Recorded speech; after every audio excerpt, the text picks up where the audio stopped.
Hello, everyone, and welcome to this episode of Pod Save Chocolate. My name is Clay Gordon. I'm your host. I'm also the creator of TheChocolateLife.com. And I want to welcome everybody to this episode where we're going to be talking about upcycling in the cacao sector. Will it, can it have help and benefit farmers? And if it benefits farmers, the industry more generally. Before we begin, I'd like to remind everybody to go into the comments. Whether you're in the live chat on YouTube or on Facebook or LinkedIn, let me know where in the world you're connecting from. I just give a quick shout out. I'll get it up on screen.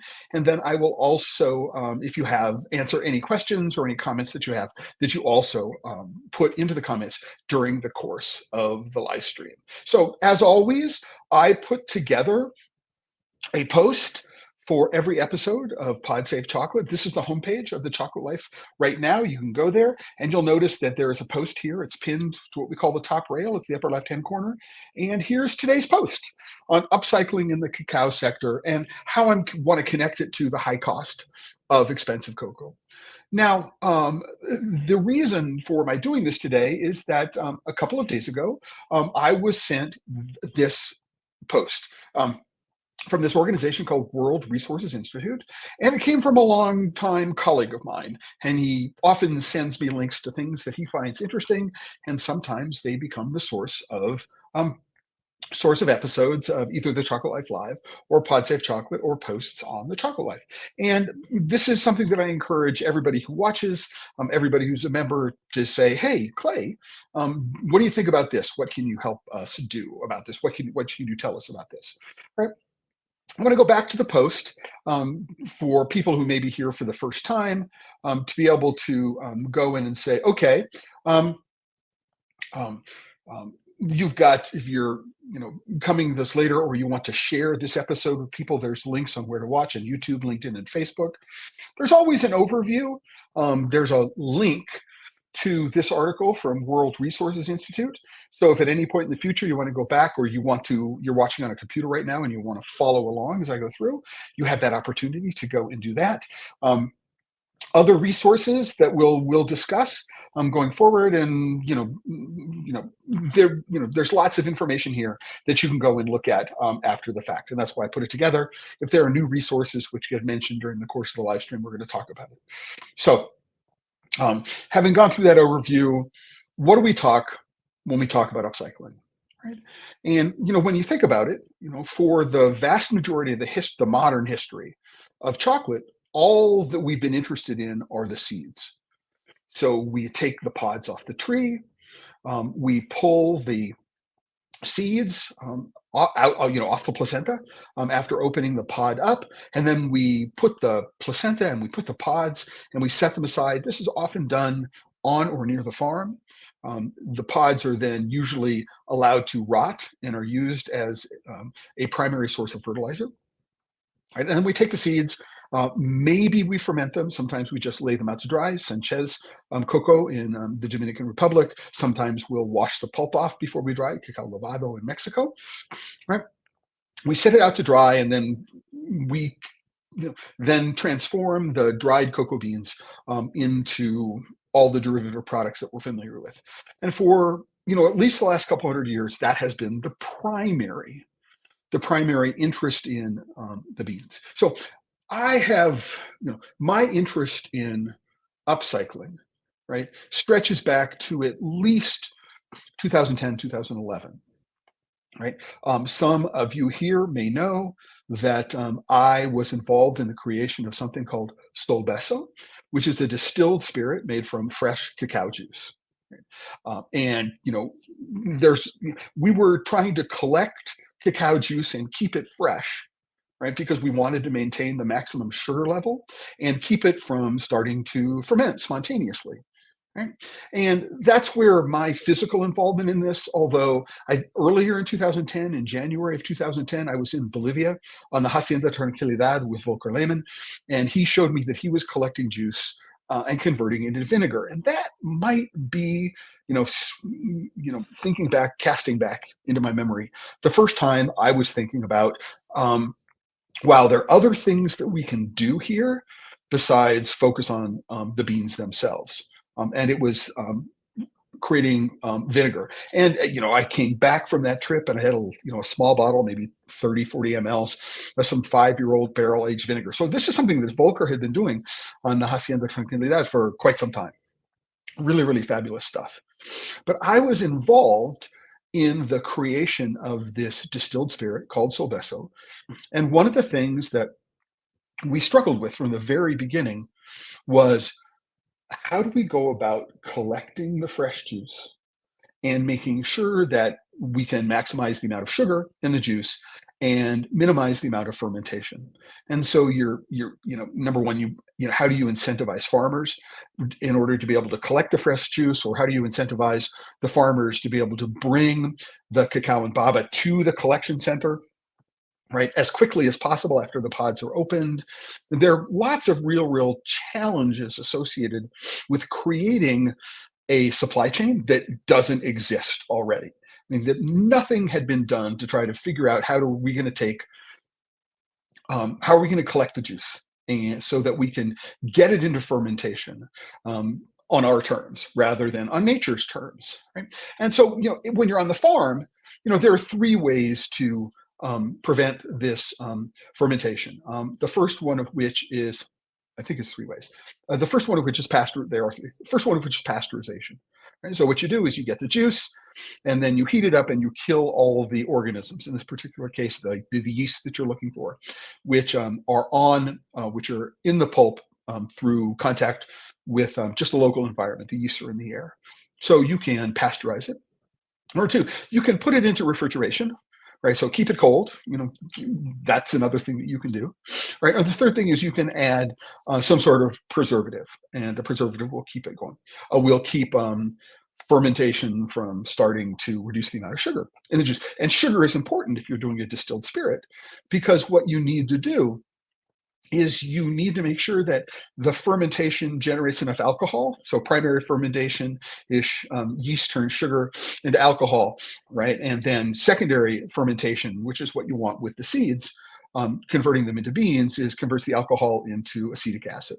And what we want to do is we want to maximize the amount of alcohol that's created from here. So maximize the sugar level. And in general, adding a preservative doesn't sound like a good thing to do if you can get away with it. Getting things into a cold chain in the middle of the Amazon can be a real challenge. All right, there are no refrigerators. You don't necessarily, there generally don't tend to be refrigerators commercial size at a collection center or centro de acopio, which might be associated with a cooperative. I mean, there are lots of challenges associated with that. And we originally started work in Peru. And I spent quite a bit of time up in northern Peru, in Piura, and in Chulucanas. We had identified working with the Norandino cooperative. Actually, I believe it was before Norandino was still Sepi Cafe. Not exactly certain. But we went to Chulucanas and we went and started visiting a couple of small farms. And what they were doing is they were putting the seeds in baba, the cacao and baba, the seeds in pulp that they had collected on their farms, and put them into 5-gallon buckets. The reason why is that they could carry a lot of this cacao in wet mass to a central collection center, whereas if we asked them to bring pods, they could only carry a fraction of the pods. And so there is this dichotomy right away. And our goal was to get things into fermentation as quickly as possible. And then once we had a fermented liquid, what we were able to do is we were able to get into a distillation process. But we actually tried to get fresh cacao juice into refrigeration, right, in Chulucanas, and then put it into a refrigerated truck and ship it down to Lima, where the person who was responsible for figuring out who actually unlocked the code, this fabulous gentleman, Rafa Urbina, a colleague of mine, who's currently in Austin, Texas, as I recall, did all the work in figuring out how to properly ferment and get a liquid that we could distill into something that was really tasty. So I have a lot of experience in trying to figure out supply chains, right, that don't exist yet. Right? And how do you go about incentivizing the farmers? So we ended up working with a cooperative in the San Martin province. Um, I think the headquarters were based out of Tarapoto, although the collection center was not in Tarapoto itself. And what we did is we built a fermentery, right, on the at the collection center. And what we did is we said, to all of the farmers, bring your cacao and baba as quickly as you possibly can into the fermentation center. And what we will do is we will pay you based on the amount of juice we can get from the beans that you bring in, the beans and pulp that you can bring in. And we're gonna pay you cash. You bring in this amount. And what we're gonna do is we're gonna check the amount of water in it, we're gonna check the sugar level, and we'll pay more if there's a lot more sugar in it than so if it was 18, 19, 20 bricks, that would be different. If it was 15 bricks, there was a minimum level. It was below a certain level, we wouldn't do it. But we were fermenting, right, on the farm. And that's the way, and actually once we got the fermentation done, we did the distillation process at the collection center. And then we sent the distilled liquid over proof to the United States for finishing. That was what we ended up doing. And it turned out that by incentivizing the farmers, by paying them to get their wet mass to the collection center as quickly as possible, what that did is it resulted in higher quality, more consistent fermentation of the beans. So it produced better quality beans because, here's a batch of beans that went into fermentation and they were all opened at roughly the same time, right? And so we could say, okay, fermentation started at this date. And it's a lot harder than if you have, beans that might have been, the pods might have been picked and open on a Monday, but the cacao and baba didn't get to the collection center until Tuesday or Wednesday. Fermentation has already started. Right? And so, by doing this incentivizing, we were able to get the farmers to work with us to deliver the juice more quickly. A secondary effect that we hadn't really considered is that we're keeping the juice out of the local environment. So if I have a big collection center and I'm just allowing the juice to drain from the fermentation boxes, if you've ever been there, you've seen like the concrete starts to get pitted pretty quickly. I mean, the pH of this is around stomach acid, like 2.5 to 3.5. And if it goes into the streams, it kills fishes. I mean, it's not good, right? In places like the Dominican Republic, the juice has to be treated as if it is hazardous waste. And what is the scale? How much juice is there, right? And this is something that we ended up having to grapple with as we were working with the Solbeso. And so we just created a hypothetical, and you can do the math and you can decide, if you're on the farm, if it's different for what you're doing. But if there are roughly, just to make the math easier, 4 million metric tons of dry cocoa beans, it means there are roughly 10 million metric tons of wet cacao and baba, 10 million metric tons. And for every metric ton, on average, we figured, going from the Gran Blanco cacao in Piura to CCM 51, just on average, we would get 100 liters of fresh juice per every metric ton of cacao and baba. So you have 10 million times 100, like it's a billion liters. So a billion liters of juice, right, with a lot of sugar in it, are just allowed to drain into the environment every year. And so the question is, wow, that's a lot of sugar. That's a lot of liquid. What can you do with it? And so distilling it is probably one of the hardest things to do because it requires so many steps, right? And there are companies like Ruta del Cacao, Kumasi, Koa that are going out there and they're collecting the juice. I think they're getting into a cold chain as quickly as possible, so they're maintaining the freshness. Some of it may be pasteurized. It depends upon the rules and regulations of where it's being exported. But cold chain or pasteurization to keep the juice as sweet as possible. They might be blending it with some water in order to get some consistency about what's going on. They may be blending different varieties from different areas. But juice is in some respects the simplest thing to do, right? And I saw examples of this back in 2010, actually earlier than this. I mean, in 2005, when I was in Ecuador, we had some cacao pulp smoothies just outside the Rancho San Jacinto, which is where Fernando Crespo in Naranjal, I mean, had a little roadside stand. So we're having pão de queijo. That's the Portuguese pronunciation, pão de queijo. And these cacao pulp smoothies. It's like just like amazing. So consuming that is really, really wonderful.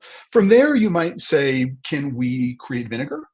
Right? So simple in concept, again, some consistency issues. From vinegar, we might be able to say, ooh, could I do a beer? Right? So I can get some carbonation in there. I'm looking for that. Might I be able to get something which is slightly higher alcohol, which is a wine, right? And then you go to distillation. So there are lots of things that you can do with the juice, apart from, just drink it, right? But you might say, if I have a pod which has got 40 seeds in it. That 40 seeds is about 40 grams dry. It's probably like 100 to 150 grams wet, right? What can I do with that, right? So we know that. But the pod itself, might weigh in excess of a kilogram or more. And so the vast majority of the mass which is associated with the cacao pod, what do you do with it? Well, we leave it in the farm. We leave it in the farm because for many farmers, it's a primary source of fertilization. When you're exporting cocoa beans, what are you exporting? You're exporting the nutritional content of the soil and some water. And if we're going to be constantly removing the nutritional content from the soil, how do we go and replace it? Huge issue. And for many, many farmers, it's about, right, letting the pods rot where they are opened, or you collect them and you allow them to rot and then move them back, distribute it around the farm.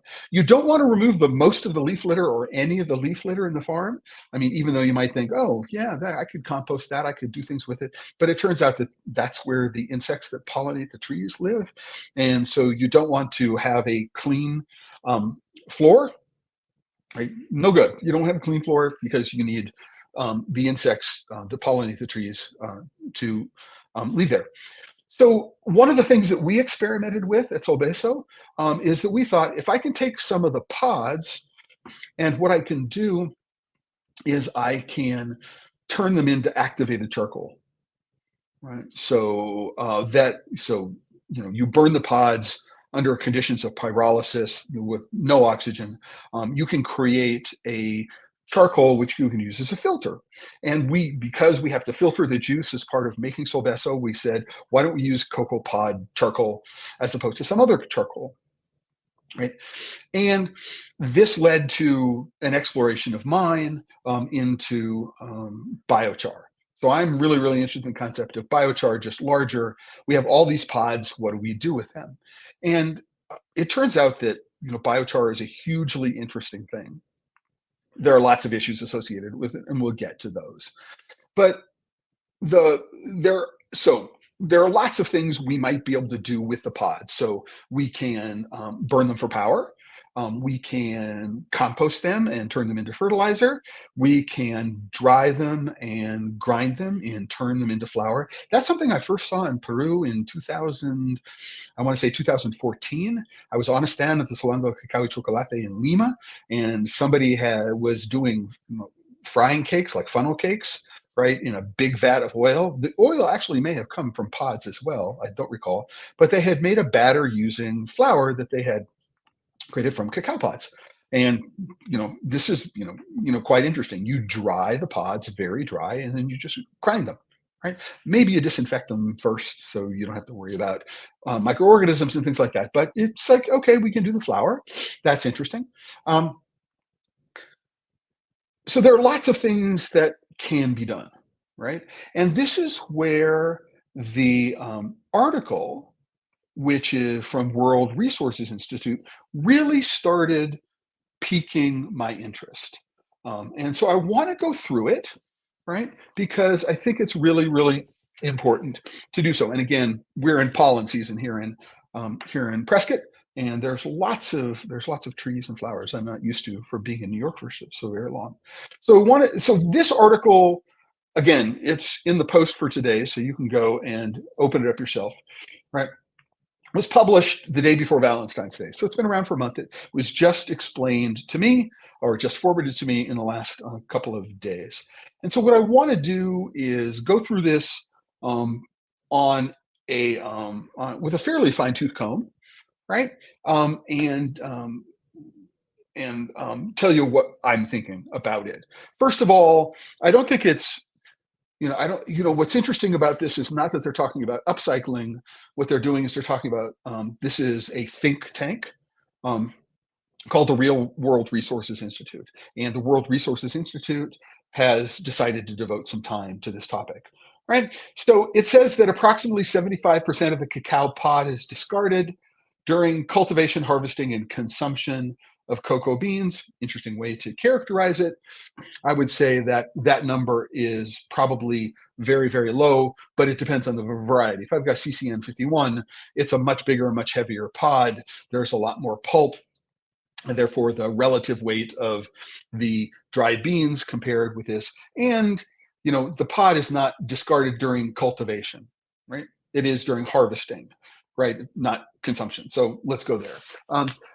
However, it says here, if parts like the husk, pulp, and bean shell, right? So the husk will be the mazorca, right? So the pod itself, the shell is the paper shell around the beans, were collected and managed properly. Those byproducts could help raise farmers' incomes, revitalize degraded landscapes, provide food, and even produce clean energy.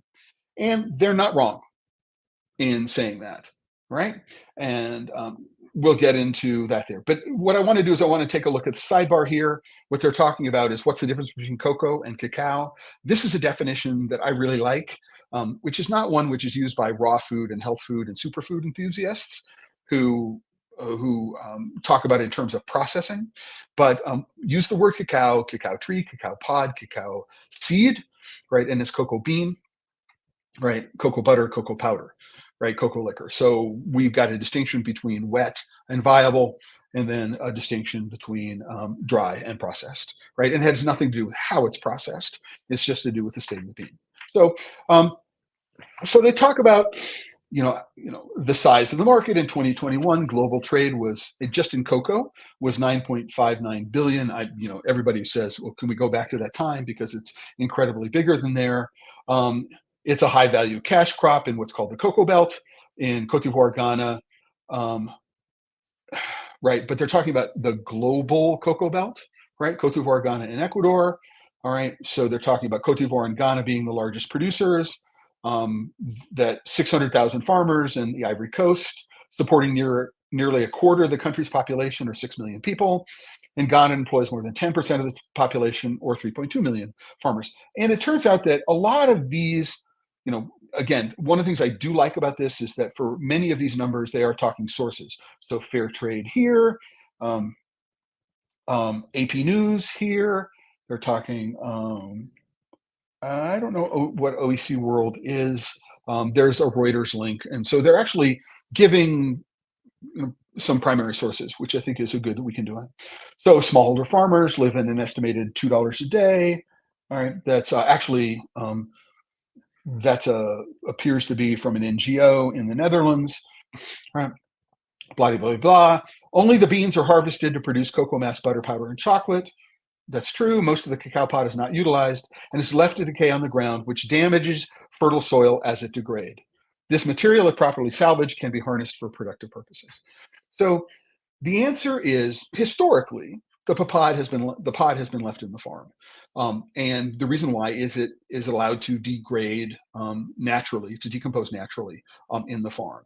So one of the challenges associated with the current run-up in pricing in Ghana specifically is that several years ago, Cocoa Pod said, we are not going to pay for, or we're not going to provide or subsidize either fertilizers or pesticides, right? And it may be that one of the reasons why there has been an uptick in some diseases, fungal diseases like a black pod, or the equivalent, maybe cocoa swollen shoot virus, which I don't know that there is in fact any remedy for, is that the farmers are leaving their pods. This is how the only way that they can replenish the soil. The challenge with taking the pods off of the farm, and this is something which is, I don't think, really, really carefully talked about here, is that the problem with taking the pods off the farm is that the nutritional equivalent of the pod, right, needs to be returned to the farmer. And the question becomes, How do we do that? Now, my own experience down in Peru, around Chulucanes, says, is it, how do we create an infrastructure, something to talk about later, which is going to enable the farmers to deliver the pods somewhere rather than just take the beans, put them on a banana leaf, ferment them, and then deliver the dried beans, right? We have this very large, very heavy, bulky, I think is the best way to describe it, bulky, heavy thing, which is the pod left over after I remove this wet seeds. What do I do with it? How do I get it to a collection center? How do I find a way to do that? And then what do I do? How do I afford, right, the fertilizer, right? So when I go to the collection center, am I going to be paid in fertilizer? Perhaps not a bad idea, right, in order to do that. But that it is that sort of first mile problem, which is how do I get it from my farm to wherever, right, it's going to be processed? How does that happen? The economics of it are something that can be realized. So one of the things that is stated in the next paragraph, it says that the cocoa value chain has driven deforestation in nearly every country where cacao is produced.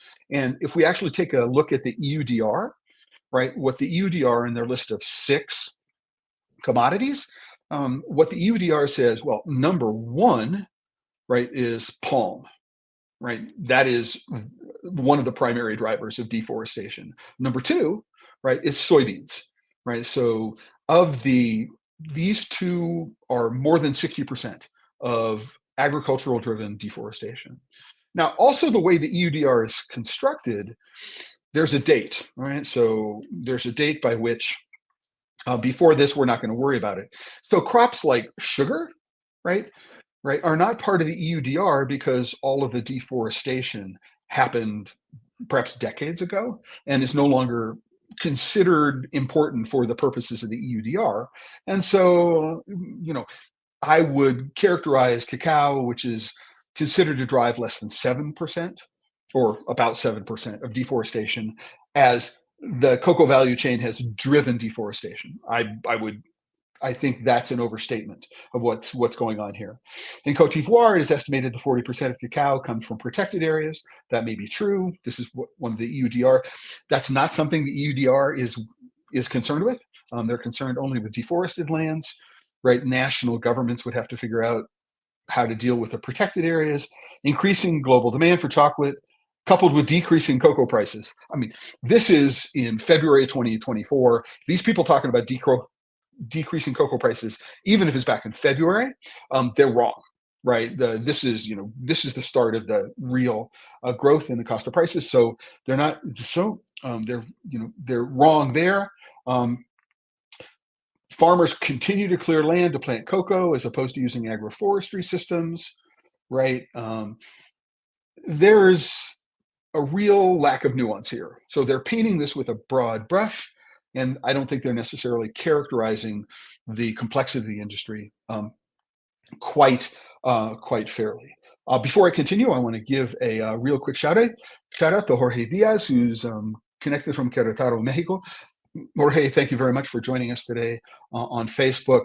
And again, if wherever you're watching from, YouTube, LinkedIn, Facebook, put a chat in the comments. Let me know where in the world you're connecting from. If you have a question or comment, you can let me know, and I will respond to the questions or comments over the course of the hour. So what they're talking about is introducing the practices of a circular economy, and this is a link to another WRI article. So circular economy is something that World Resources Institute is interested in which all of the organic material currently lost or wasted through the production chain is utilized, right? I think that's an interesting goal. Right? The question is, how do we go about doing it? So it says the discarded organic material holds significant potential to be transformed into various products with valuable economic and environmental benefits. And I can tell you that the idea of, after you've cracked and winnowing, taking the shell, which is left over, and rather than trying to convert it into a cocoa tea, right, using that shell and burning it to create heat, to generate steam, which is used in manufacturing, is something that's been going on for quite some time. So there already has been an attempt to use that shell in the manufacturing process. I remember hearing from people in and around Hershey, Pennsylvania, that they would take the shell, they would use it as mulch at golf courses, right? Hershey is no longer manufacturing or processing cocoa beans in Hershey, and so that's no longer happening. So we have this cacao pod husk, right? So now they're talking about the mazorca. So cacao pod husk, for example, can be repurposed as an alternative animal feed source once processed to remove a harmful toxin, right? Yeah, I am sure that that is true, that the mazorca, the pod, right? I think that most chocolate makers would refer to husks as the paper shell, right, rather than the pod itself, right? Once processed, who's going to do that, right? How much work is required? What is the investment in infrastructure required to be able to take a pod and process it to remove a specific toxin so that it is edible by animals? Where does that happen? And number one, who pays for that infrastructure, right? Who is going to pay to do it, right? If I was an entrepreneur, right, I would hope to figure it out in order to pay for it. I would figure out how to capture these things, but it's a real challenge. So, right, providing a sustainable and nutrition option for livestock without any discussion about, okay, how do we go get the nutrition back into the soil, right? I have a farm. I need to get the farm going. How do I, if I'm taking out this huge nutritional drain on the local ecosystem because I'm farming, I need to replace the nutrients which are associated with the pod and put it back to the soil. No discussion, right? Additionally, it can be converted to biochar, which then forms a potent compost. Okay, so it says regular compost made from cacao pod husks can help improve soil quality by adding organic matter and enhancing soil structure, promoting healthier crop growth. I want to get into biochar really, really quickly, but before that, I want to do a quick shout out to Azelia from Frangione, Chocolatres, sorry, but you didn't see the accent there, from Brazil. Zelia, I hope things are going great in Sao Paulo today. If you're in Sao Paulo, maybe you're in San Francisco for the craft chocolate experience. If not, right, enjoy Sao Paulo. I hope to get back there sooner rather than later. So let's talk about biochar, right? And this is something that I have been looking at for quite some time. And it turns out that it's not as simple as you might think. The first one of which is that the character of the biochar is dependent upon what the input components are. So a biochar, which is made from 100% cocoa pods, is going to be chemically very different from a biochar which is created, for example, for walnut husks or other nut husks or branches which have been collected, right? And so when it comes to creating a biochar, which is going to be usable in the soil, we need to be very, very careful about what the input biomass is going to be. So the chemical structure of the input biomass is going to be. We then burn that biomass under pyrolysis, so under zero oxygen, and we end up with a form of charcoal, right? And then we need to be very, very careful about the physical structure of that of the biochar. We need to make sure that it is the right range of particle sizes so that it can be incorporated into the soil and do its job, right? So saying biochar is a very, very simplistic kind of thing, because biochar is a lot more complicated than just, burn some things, right, and put it back into the soil.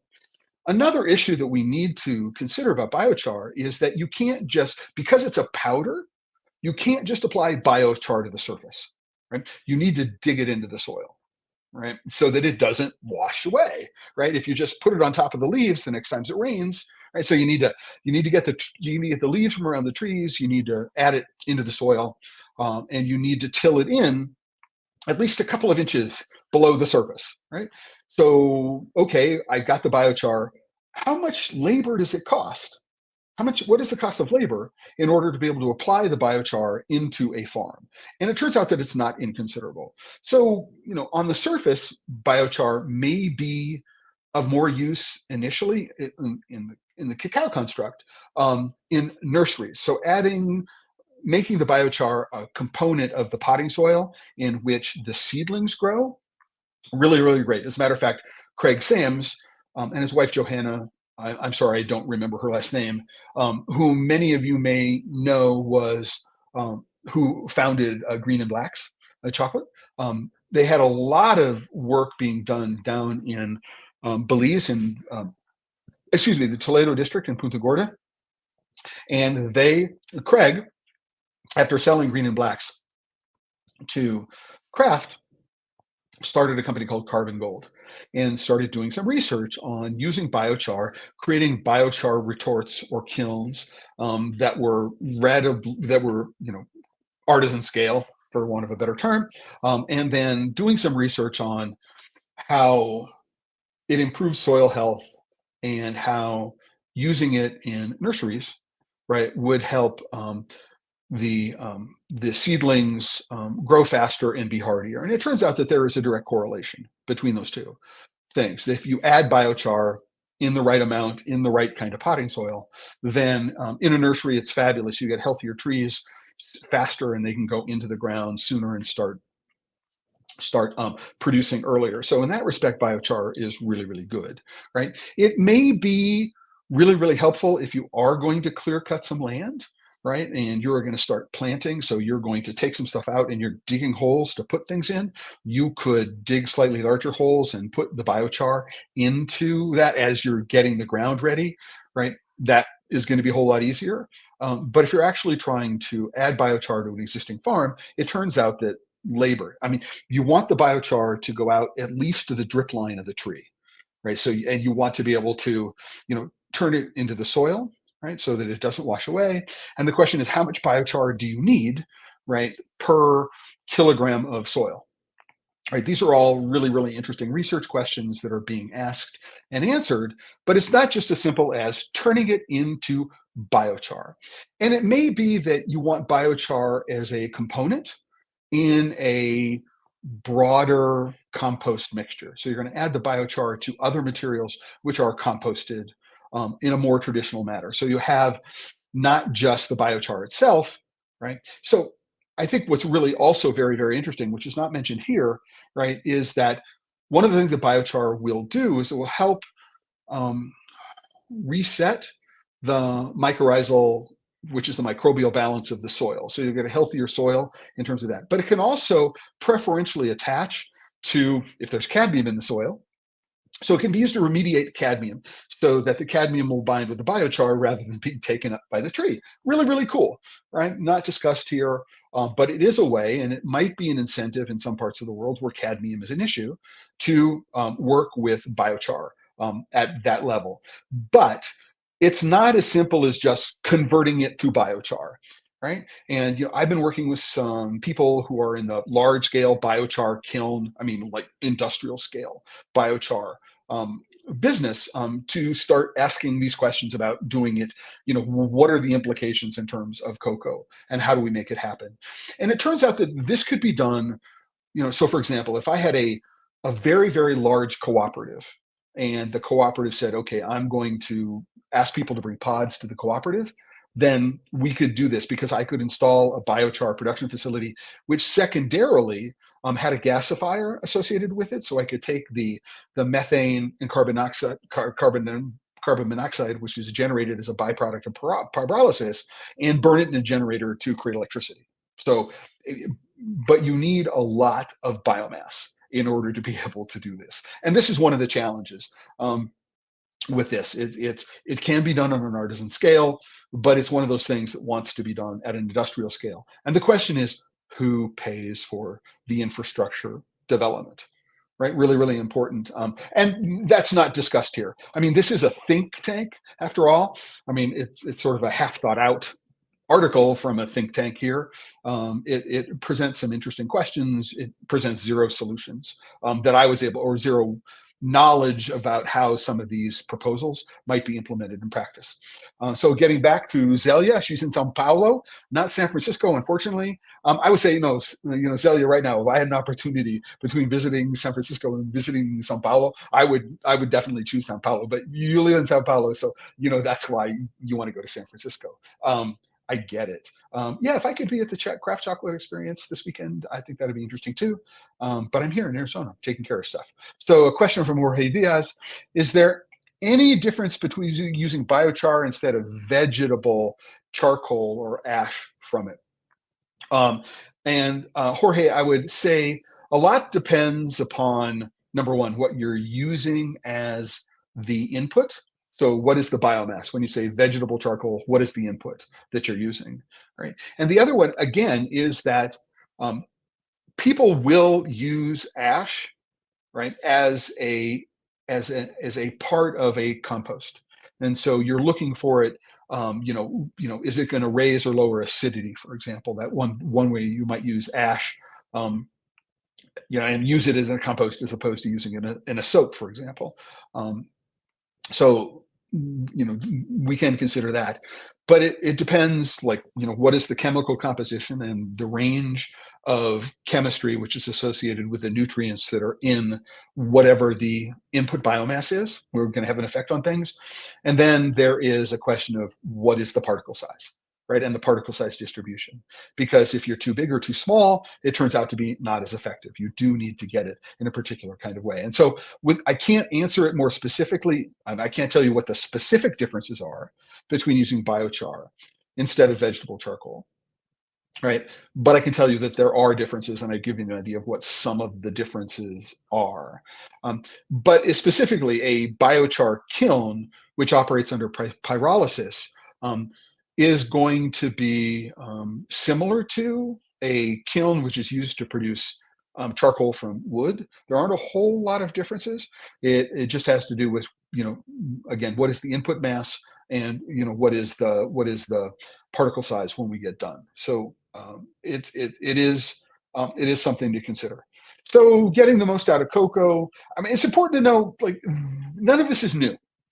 None of this is new. People have been thinking about this for a long time. So it says here, pod husk can be used as biomass for electricity production.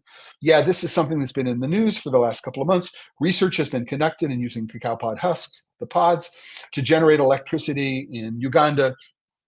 There are other places in the world where this is being done, right? And, is this a grid scale issue, right? Or is it a national grid scale issue? Or is it something that can be done on a local scale?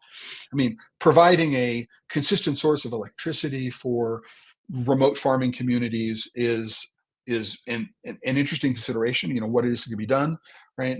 But when it comes to farms, which again are remotely located, they might be less than 5 hectares in size. On average, we don't know how many trees there are. We don't know what the amount of biomass is coming from the pods. How much electricity can we generate? I don't actually know that it will be able to produce a consistent enough supply of electricity to work very, very well. To be able, a consistent enough supply of electricity, right, to work. It could supplement existing hydropower, solar power, maybe to supplement the grid when the grid goes down. There might be some cases where it's done, where it would be suitable and appropriate to do that. But if we're talking about replacing the grid or being the primary source of electricity, you need a lot of cocoa pods in order to be able to do that. So as cocoa farmers know well, cacao pulp extracted from pods during fermentation makes for a delicious sweet drink. It's not extracted from the pods. It's, deliquesces off the seeds, or it's centrifuged off the seeds. And so this is a point, I would go back, and I would go and take a look at, like, who are the authors of this, right? And 2 of them are associated with WRI, and you can go to LinkedIn and do this. I don't know who these other 2 are. And I'm kind of wondering how much time these people have actually spent on a farm talking to people. And I don't know that they have, right? And that lack of direct firsthand experience, I can tell from reading what they're saying, is they really don't understand, the process on the farm, because they haven't actually been there to see it, right? So it says, cacao juice makes a delicious sweet drink, absolutely. It's rich in nutrients. Cacao pulp can be used in beverage and food production, right? But they don't talk anything about sugar, right? So this is like orange juice. It's basically, it's a sugar delivery vehicle. Very, very tasty, right? And I have created a link, or not created a link, but added a link to a Dutch company, PodSaveChocolate. It was founded by a colleague of mine, somebody I know through Chocoa, Marika van Sanfort, whom I've known since at least 2015. So that's one brand, seems to be doing well in the Netherlands. No brand here in the United States appears to have been able to break through, right? And so Repurposed Pod was a brand that was here for a while. It disappeared. There was another one from Ecuador, which I remember back in 2012, 2013, tried to establish a beachhead. It was a watered down flavored cacao juice. It was actually not very good, which is one of the reasons, and it was very expensive. So one of the reasons why I don't think it did well. But we don't talk about sugar. I mean, there is almost as much sugar in cacao juice as there is in a can of most sodas. And so while there might be some nutritional value associated with it, is the amount of sugar you consume to get those nutrients worth it, right? I'm someone who eats enough chocolate. I need to worry about other forms of sugar intake. So while I will consume it in small amounts, I wouldn't consume an entire bottle or a bottle on a regular basis. So cacao bean shells, so we're talking about the paper husk, right? These shells can be ground into cocoa flour. I don't know that I would ground the shell into flour. One of the reasons why I wouldn't grind the shell into flour is if there's any heavy metals or other things, we'd find a lot of them in the shell. We could take the husk, dry it out. There's also a high silica content. So in the paper shells, and so I don't know. That's it's gritty. It's one of the reasons why you don't want to have a lot. One of the reasons why you don't want to have a lot of shell when you're refining cocoa is that the silica is really hard on the grinding surfaces. What you're doing, cacao flour can be rich in theobromine, dietary fiber, minerals, vitamins, and antioxidants, which make it a healthy gluten-free option to traditional flour. That is true. And what I want to say is that I'm going to jump in. People who know me, right, and who follow me know that I'm not necessarily a huge fan of Barry Callebaut. Right. I think one thing they do is they ask a whole bunch of interesting questions. Right. And so I wrote an article back in 2019. This is a result of the introduction of Whole Fruit, which is a Barry Callebaut project.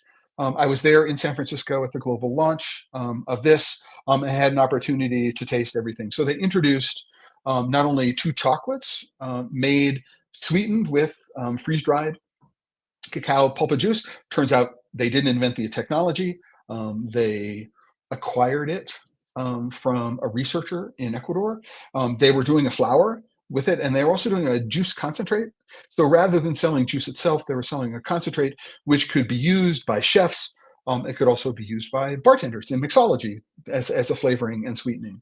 So they were doing a number of different, so they were providing, let's take the juice, let's take the pulp, let's create some flour. And they made a cheese cracker with the flour, which is outstanding, right? So, and lots of other things. So we saw a granita made from the cacao juice syrup, better way to talk about it, concentrate, and used it as a frozen garnish on top of oysters. I mean, really fun stuff. There's a lot of really creative opportunities to do this. But one of the things which I think is most interesting about this, and this is the farm of the future and the factory of the future that Callebaut is looking to do in Ecuador, and I don't know that they followed through on all of the possibilities, is that there is an opportunity to rewrite the social contract with the farmer.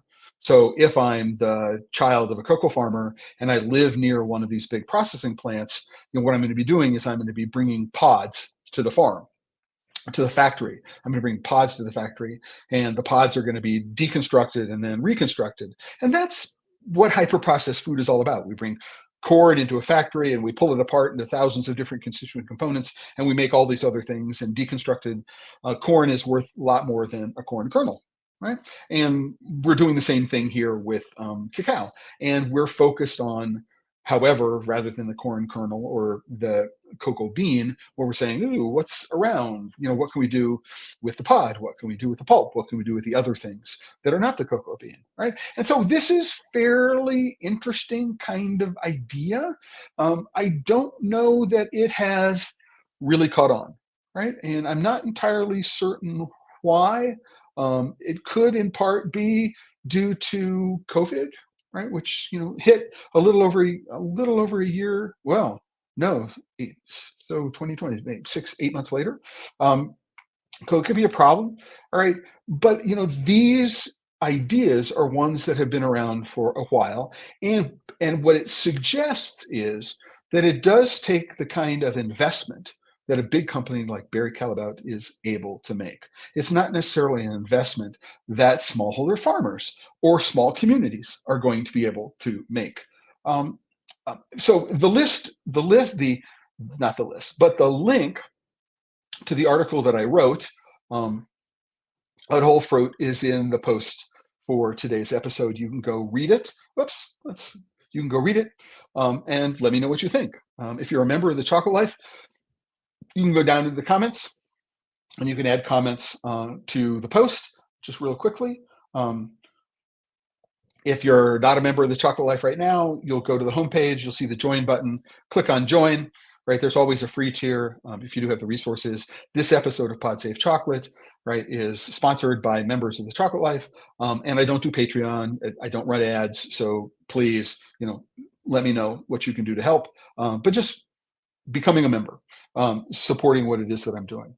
So let's go back really, really quickly. So bean shells can also be used mulch and gardening. They can be. This is not new. It's been around. But keep in mind that in many, many places, the shell around the beans, right, is being done in a consuming country, not a producing country. So in a big country like Ghana, Ghana and Cote d'Ivoire as well, about 30% of all the beans that are grown in the country are actually transformed in some respect, butter, powdered liquor, right, are transformed in the producing country. So there's a lot of shells that are used, created there. I think for the most part, they're being burned, right, to provide steam or other forms of energy for the factory where they're being done. If you use them as mulch, you have to be really careful for dogs because they concentrate theobromine, and dogs are allergic to theobromine. You need to be really, really careful, right? They also might be sources of cadmium if the beans come from a country where cadmium is an issue. And so as I'm putting them into the soil, I need to worry about are any of the things that I'm growing bioaccumulators of heavy metals, which is not very, very well understood. And they say, yeah, more of a bean shell biochar can be used as a natural fertilizer. Right. That's certainly very true. But now we're talking about how husk biochar as opposed to shell biochar. And there are lots of issues associated with doing it. They're talking about it if made economically viable. If made economically viable. Wow, that's a huge if, right? This is the whole challenge I have with this issue, right? So they do, by finding profitable uses for byproducts, right? Byproducts such as husk, pulp, and shells. The byproduct is not the pulp, husk, and shells, right? So these are inputs to other things, right? So I'm going to use the pulp and the juice to do this. I'm going to use the pod to do this. I'm going to use the shell to do something else. Just having the biomass in all of these different forms, right, to work on is not going to help going forward. I need to be able to figure out, right, what are the products that can be made economically, profitably isn't important, right? That can, number one, have buyers. So this is the important part. There need to be buyers, and that whoever is doing this work needs to make sure that whatever economic benefit, whatever dollars that are associated with this extra product, extra potential revenue streams, actually makes it back to the farmer. And that's an issue, right? That is barely touched on. I mean, it is touched on a little bit, but there are no association, no ideas about how to go and figure this out. one of the reasons why I think so is that, oh, this is a thought paper. This is a white paper. It's a half thought out paper from a think tank. And what they're doing is they're saying, like, hire us, right? Hire us to do the work to help you figure this out, right?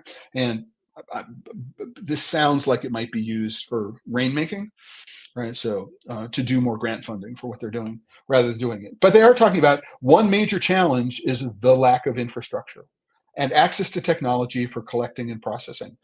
I don't know that it is one major challenge, right? In producing countries, it is the major challenge. There is no infrastructure for doing this. It is very expensive to do this. And who's going to step up to pay for it? All right. The other major problem is we need to create products that we could sell in very large quantities, right? And so while juice is interesting, we're not selling it in very large quantities. While flour is interesting, we're not selling it in very large quantities. While biochar is interesting, we're not manufacturing it and selling it in very large quantities. Financial barriers hinder scaling up. Smallholder farmers. Why are we focusing on smallholder farmers here? Smallholder farmers do not have the resources to do this. At $2 a day, they barely have the resources. That's in the article. They barely have the resources to support, their families. Why are we suggesting that smallholder farmers do this, right? So another challenge lies in integrating circular practices into existing cocoa supply chains. Well, so that's not the challenge. I mean, that's the philosophical framework. Is this something we want to do? Is integrating circular economy things we want to do? And if we want to do it, so that's a goal. We want to do this, right? And then the question, how do we create the agricultural, economic, and political resources? How do we aggregate them? How do we organize them in order to make it happen? So, they talk about a couple of promising initiatives, right? The From Bean to Bar project. You can go take a look at all these. There are links of it. The Cote d'Ivoire biomass electricity production, right?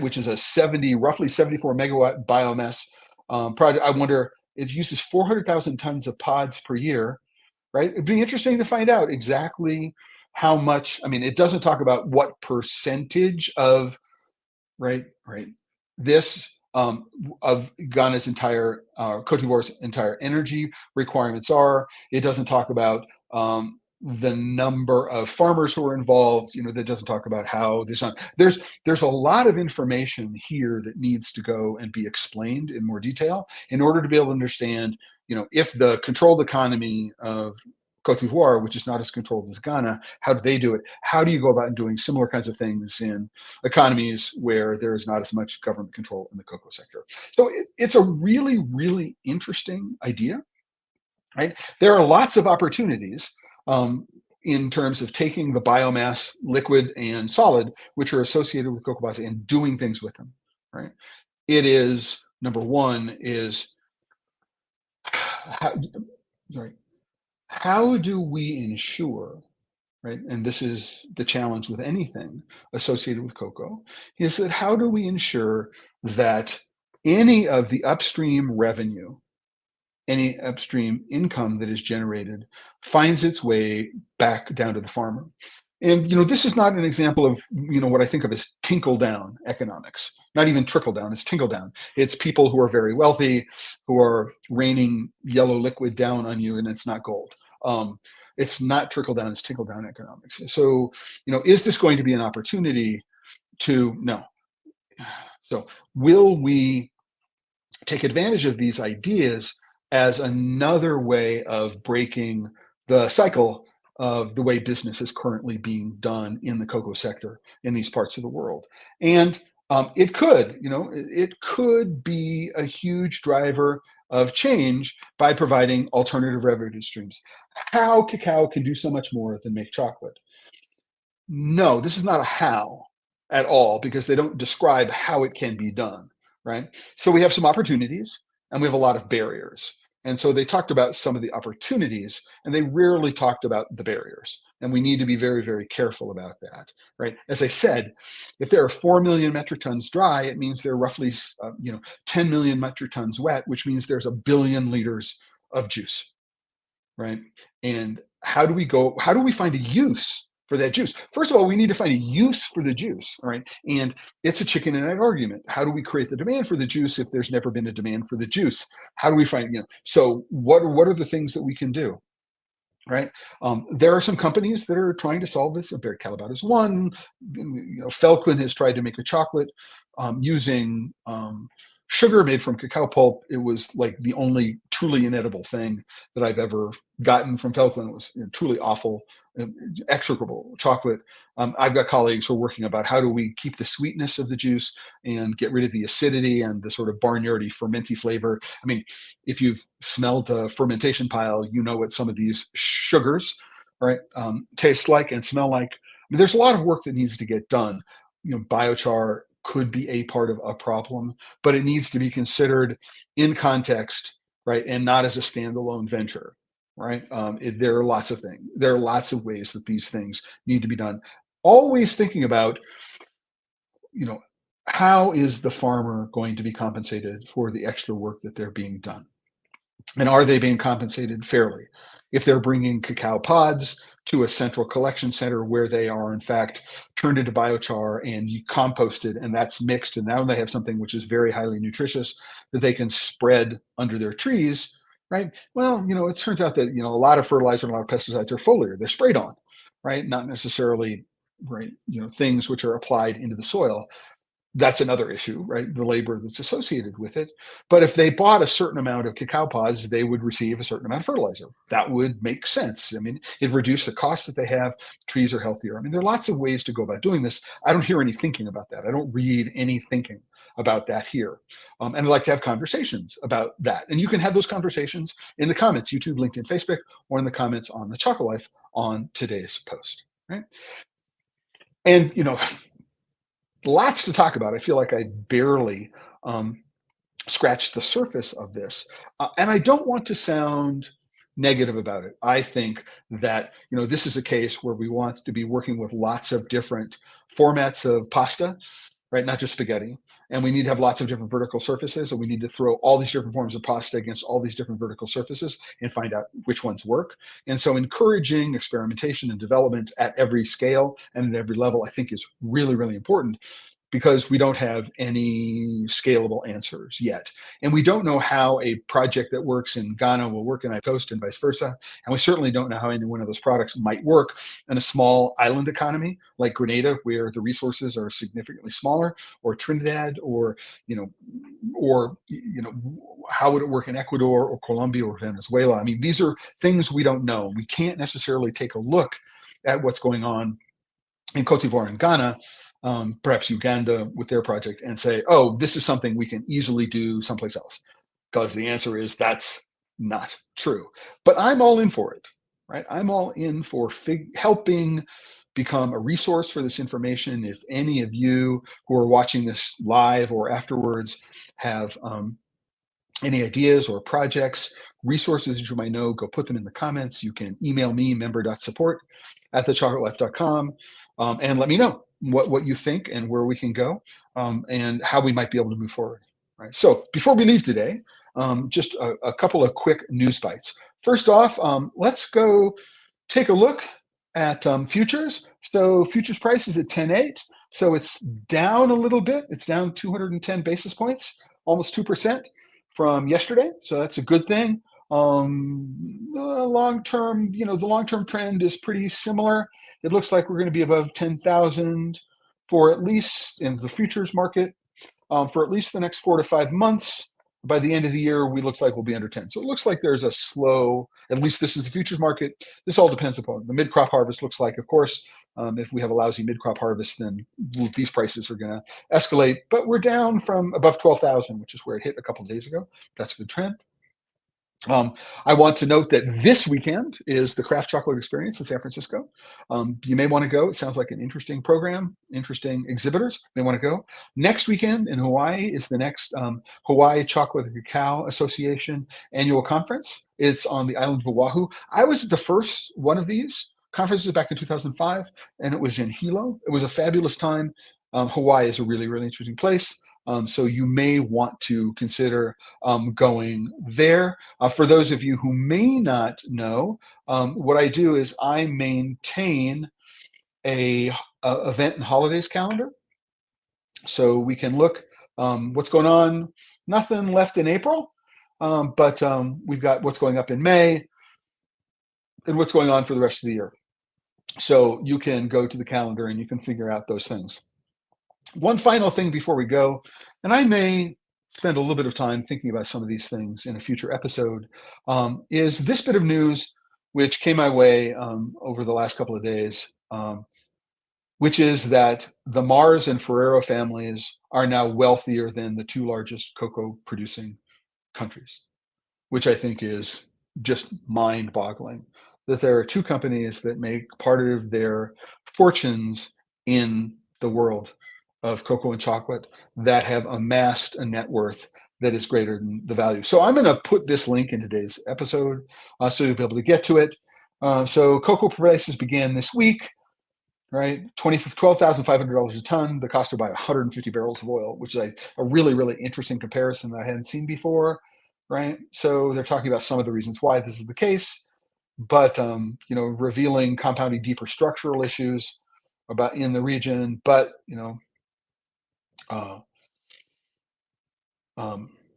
it's interesting. Jacques Therese, I don't know why Jacques is being quoted here, that he's not against a correction that keeps prices up. My belief is that 3,000 or even 4,000 ton is not enough, but chocolates become too expensive. They will sell a lot less. That is a concern. For some reason, they're talking with the CEO of Tony's Chocolonely. They're talking about cartoonish font. A great moment for the industry to commit to paying farmers more because the consumer price is already up. It fears that when prices slide back to planet Earth, I don't know that they will slide back to planet Earth. Big companies like Mars, Nestle, and Ferrero will just react by pocketing the profits. We see that happen all the time. If you look at oil, the price of oil goes up, price of gas shoots up instantly. As the price of oil comes down, the price of gas comes down much more slowly, right? And so we've seen that. Great. This is going to happen in cocoa and chocolate. But if you look at the financial statements, right? So their fortune, just two families, Ferrero and Mars families, right? Their fortune surged to 160 billion last year, right? According to an analysis by Oxfam, which is more than the combined GDPs of Cote d'Ivoire and Ghana, right? And this is something that I've said for quite some time. There is more than enough money in the cocoa and chocolate supply chain to be able to solve all of the systemic issues that are associated with the challenges that are faced in the industry in producing countries. The challenge that we have, however, is that that's not the way extractive agriculture, extractive economics, and extractive politics works. These companies are revered for their ability to extract value from the land, right, from people, and from the political systems of the countries where they are, and concentrate it into the hands of very few people. This is what we reward. And it turns out that we need to rethink, right? That's what we value and that's what we reward in order to, as a part of creating some long-term change in in the cocoa and chocolate sector and lots of other sectors. And before we go, last thing is to mention, it's just really fun. So this is this image, which is called Hero Image. The featured image was generated by Adobe Firefly. I asked it to generate a scene of cacao pods upcycled on a farm with people, and so that's what it is that I got. I had fun, with other images. So here's upcycling cacao on a farm, and here is extracting juice in a steampunk style. So that's what the image, the equipment is. This is sort of an antique color burst kind of stuff. It's just when you don't have images for upcycling cacao that you can get, I don't have any that I've taken. Although I'll see if I have any pictures of the Solbeso Fermentory and Collection Center in, I think it's in and around Huánuco in Peru. I'll see if I have some photos and put them up there. But it's fun to see what it is that the latest AIs are doing. And then just another quick note is that this coming Tuesday, the next episode of Pod Save Chocolate is going to be an interview and a tasting with Mark Burrows of Pollinator Chocolate in Albuquerque. So I met Mark at the recent Southwest Chocolate and Coffee Fest. A week from today, I'm going to be speaking with Sally McFadden of Argent Cove Chocolate in Nicaragua. I've known her husband, Peter, for at least 7 years, I think. but I never had a chance to visit their operation in Nicaragua. And I saw Peter at the Southwest Chocolate and Coffee Fest. So we're going to be doing that a week from today. It's going to be a tasting and an interview. On the Tuesday, May 7th, I'm going to be having another tasting and interview with representatives of Mashpee Chocolate. So I hope to have the representative here in the United States, or somebody from Ecuador. At the same time, we have a tasting. We have some of their chocolate, and we're going to be talking to them about Ecuador and Mashpee and their business. And then I'm also going to have on the 14th of May, going to be having an interview with Pashmina Deshon. Pashmina is one of the co-founders of Bar and Cocoa, which is the online chocolate reseller headquartered in Denver. And one thing that's interesting is that both Mark at Pollinator and Pashmina are this weekend at the Craft Chocolate Experience.